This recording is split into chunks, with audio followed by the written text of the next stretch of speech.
It's about that time of day again. My name is Joseph. It's Thursday evening, April the 13th, 2017. Welcome back to your nightly newsletter.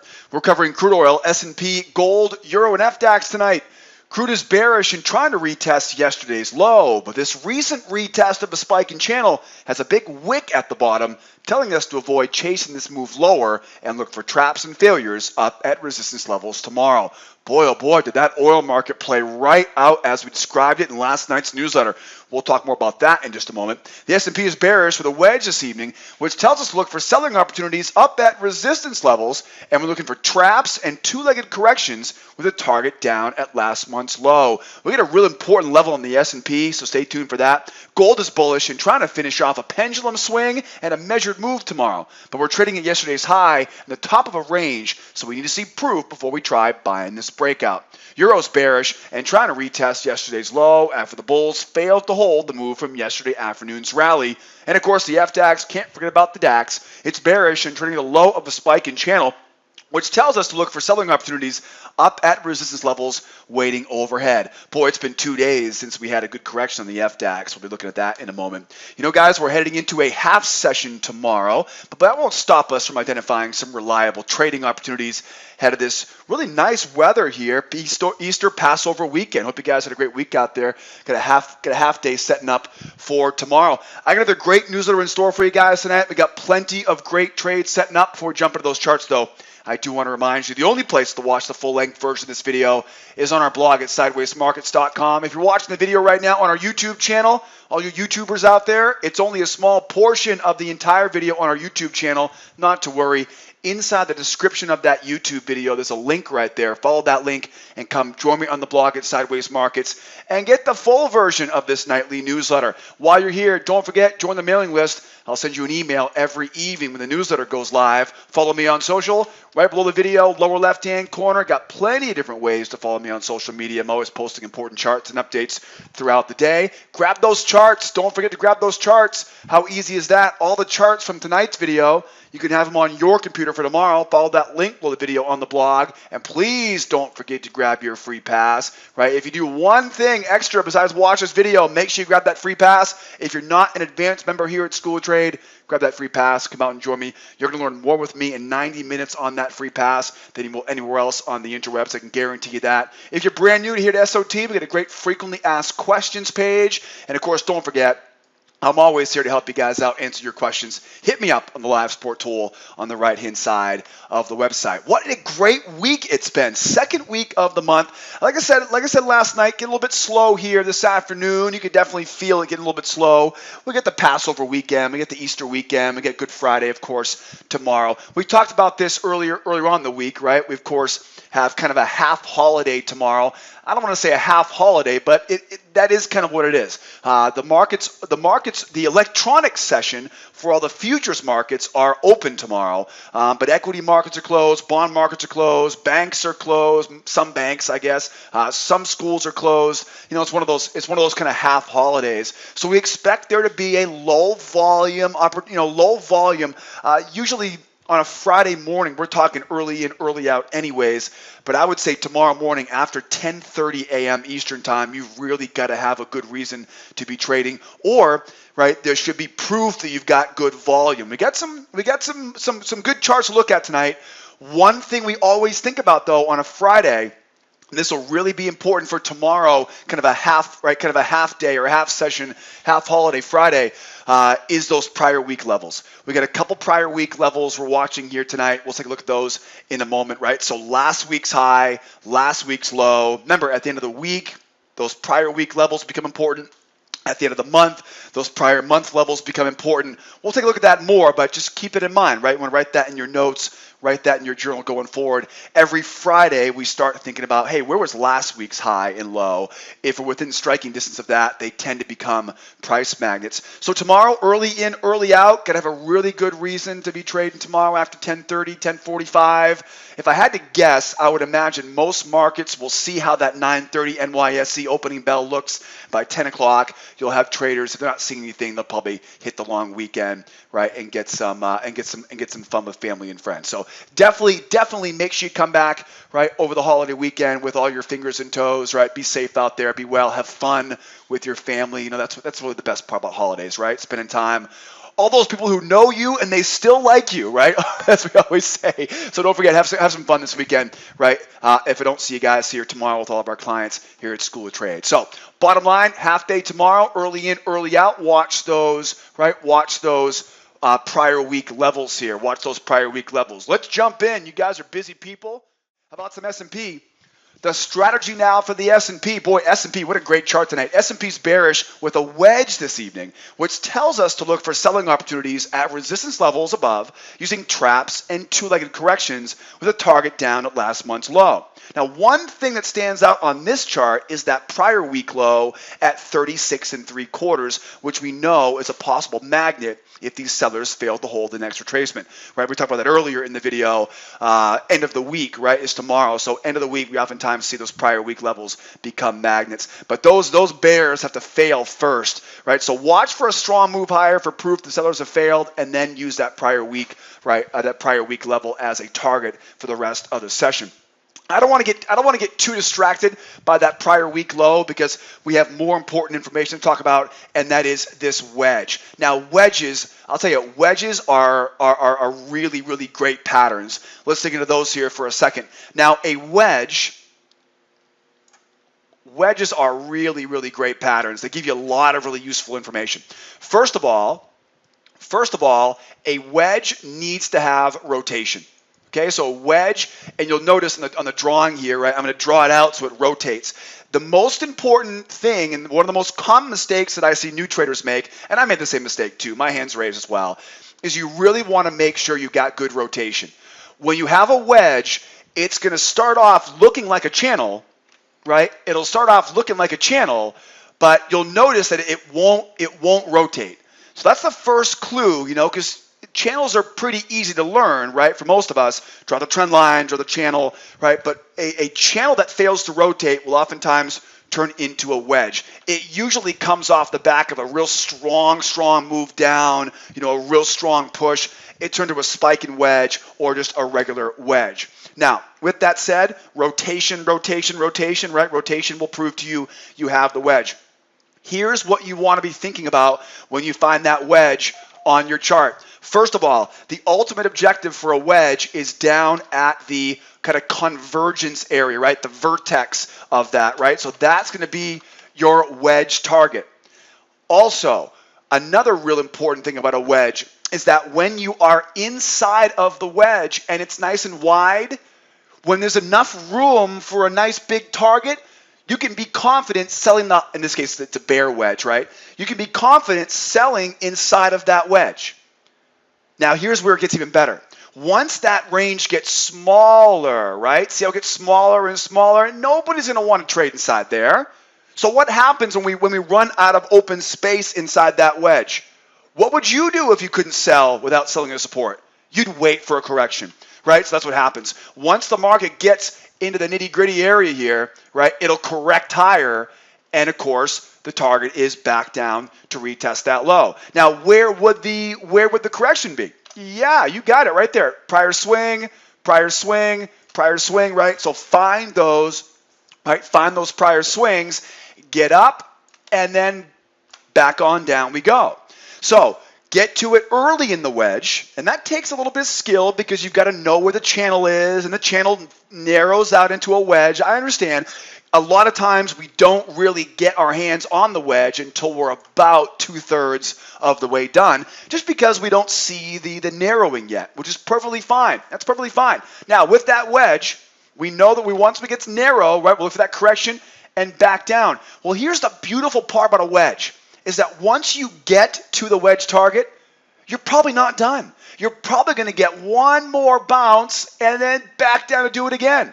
Now, I have to admit, wedges aren't the only structures that do this, right? We see this on measured moves and all kinds of major areas of support. Once we get down to that major area of support, it doesn't all of a sudden turn bullish, right? It's just nobody wants to sell low, right? And it will usually bounce. Now, For all you folks out there who like to live a little bit dangerously, I know you guys like to be a little bit dangerous sometimes, right? You know me, I'm not much of a reversal trader. But I'll tell you, there are only a handful of reliable reversal setups, right, that I've seen in my career, and one of them is a double overshoot of a wedge low. Now, again, like I said, I'm not advocating counter trend trades here right now, because if your goal is like my goal, we're looking for those dependable, consistent, reliable, right? I want trades I can set my watch to every day. I don't want a lot of stress. I don't want a lot of fuss, and I want to have consistent opportunities every day. So going against the trend, it's not a good habit to get into, and it's very difficult for new traders to do both, go with the trend and counter trend, because of selection bias, right? Once we start thinking bullish, we have a hard time in our heads, right, to take the opposite side's, right, information and use it objectively. We'll talk more about that on some psychology stuff we're working on here later on in the year for School of Trade. The bottom line, though, is that when you see that double overshoot, the low of that wedge, careful, right? Careful. Be careful selling below the wedge. It'll usually kick up, and then, of course, you've got the sellers, right, looking to sell it right back down. So most important things about a price wedge is rotation, rotation, rotation, right? Watch for that rotation. Wedges will be very obvious when you know what to look for. Once it gets down into this real narrow area here, right, look for that correction, and then back down. And then remember, when you get to that wedge target, the party's not over yet, right? Just wait patiently. It'll usually bounce up, right, and give you another shot to go back down. Be very, very careful, though, below that wedge, right, because, again, it is considered major support. So now you guys have a master's degree in wedgeification, right? That was pretty good, right? Wasn't it? There we go, right? So bear price wedge. And now with that bear price wedge, we can get this lesson underway. As you can see here, day starts off with a pretty strong move down, or should I say the afternoon starts off with a pretty small move down. The bulls were able to get their objective to retest their high, as we talked about in last night's newsletter. With that said, though, right, those bears took control, bear channel, trap high, retest the low, and see, this is where originally you'd think, oh, maybe this is a spike in channel, right? Big spike in channel. See that? But it's not a channel. And again, this is where I said earlier, right? It's that failed rotation right there that tells you it's not a channel. It's just not. It's a wedge. And so now we know, again, strong move down into a spike in channel, right? You guys are experts in spike in channels. We talked about that a few nights ago in the newsletter.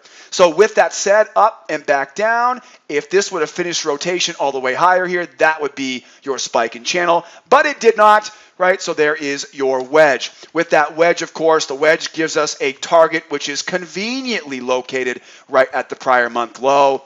Definitely a tip of the hat there for the bears. And of course, we also see, right, that wedge target being just below the measured move as well. Now, as of right now, we're starting to get down into that nitty gritty, right? Starting to get down into that real tight area here right now. So we're looking for traps, we're looking for corrections back up so we can sell it back down. So we're not trying to force ourselves to sell inside of this little tiny area right there. So as I said earlier, we wanted to go up, back down. If it does roll over, be very, very careful below the low of that wedge. Remember we said this earlier, right? Again, I don't want to advocate reversals, but a double overshoot of a wedge low, it'll usually kick back like a shotgun, and it will usually, right, give you, again, it's very tough to pick bottoms, right? But a double overshoot of a wedge bottom is, well, let's put it this way. Sellers, when they realize what they've done, they're going to take all their profit and get the heck out of that trade, and it will usually kick back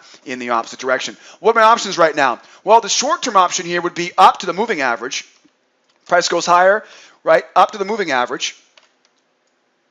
Failure and back down, right? That'll be the first one.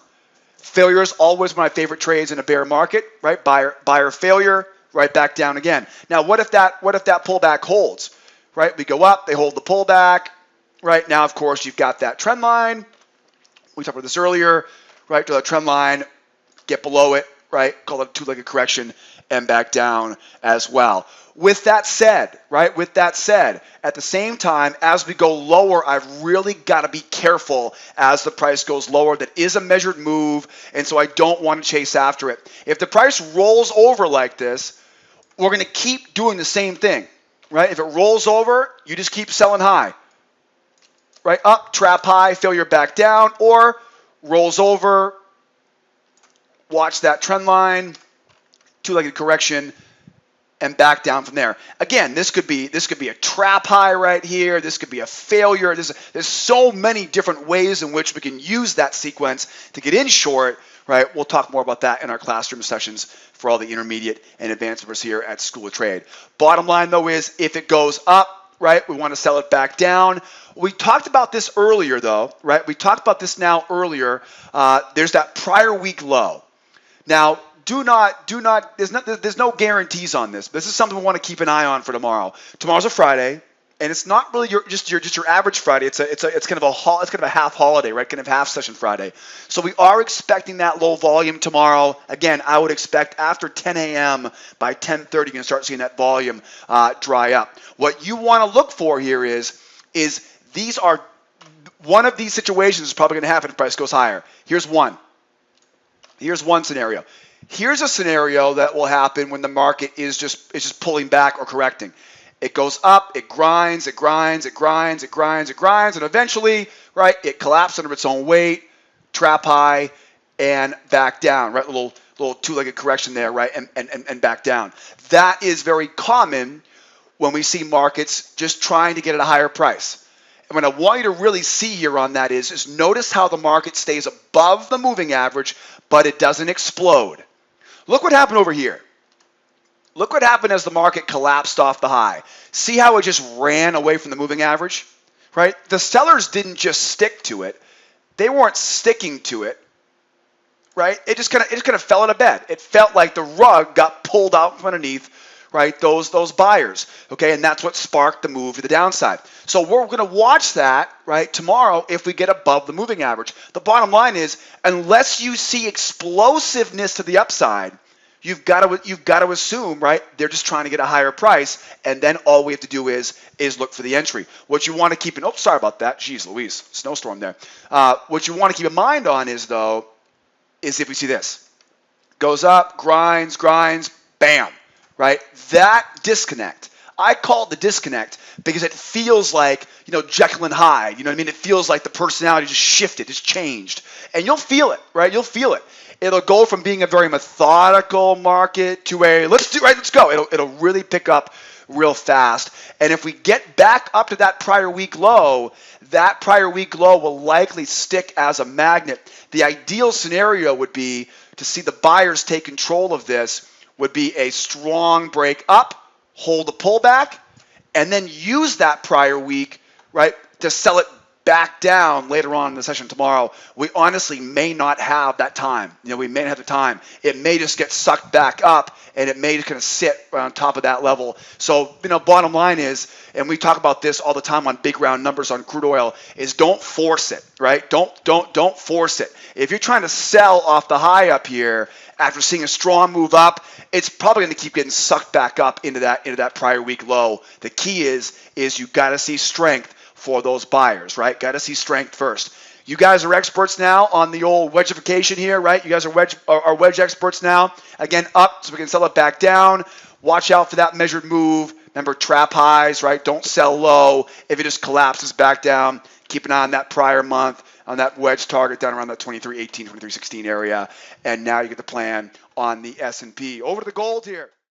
Guys and gals, wrapping up this week of newsletters. Make sure you have a great holiday weekend, right? Do whatever, celebrate whatever you're celebrating this weekend, and make sure you're safe, have fun, and spend that time. Remember, the kids are going to grow up real fast, right? So make sure you spend time with those kids. Make sure you spend time with those grandparents, because they're not going to be around forever, right? So make sure you take that time when you have it. Also, don't forget, if you're on the YouTube video right now, there's a link below, right, in the description of that YouTube video. Follow that link. Join me on the blog for the full-length version next time. Join me as a new client. Learn more about the strategy by joining our free trial. Right, our free trial, it could also be called a free education. It's a great trading education as part of that free trial, so make sure you join that. And make sure while you're here, you learn more about our beginner, intermediate, and advanced levels of membership, right? Hit me up on the live support if you have any questions, right? Hit me up in the live support if you have any questions. We get a great frequently asked questions. Remember reviews, right? Our newsletter and our blog, right? You guys can learn all about it on the homepage of the website. I'm going to be around this weekend. Of course, we'll be celebrating Passover and Easter with respective families this weekend, but I'll make sure to be available if you guys have any questions. Call, email, Skype, text support, right? Or live support. I'll be here to answer your questions, guys. And if not, I'll see you guys same time, same place on Monday. Come back with all your fingers and toes, okay? Be well out there. Be nice to each other, will ya? Adios, amigos. Bye-bye.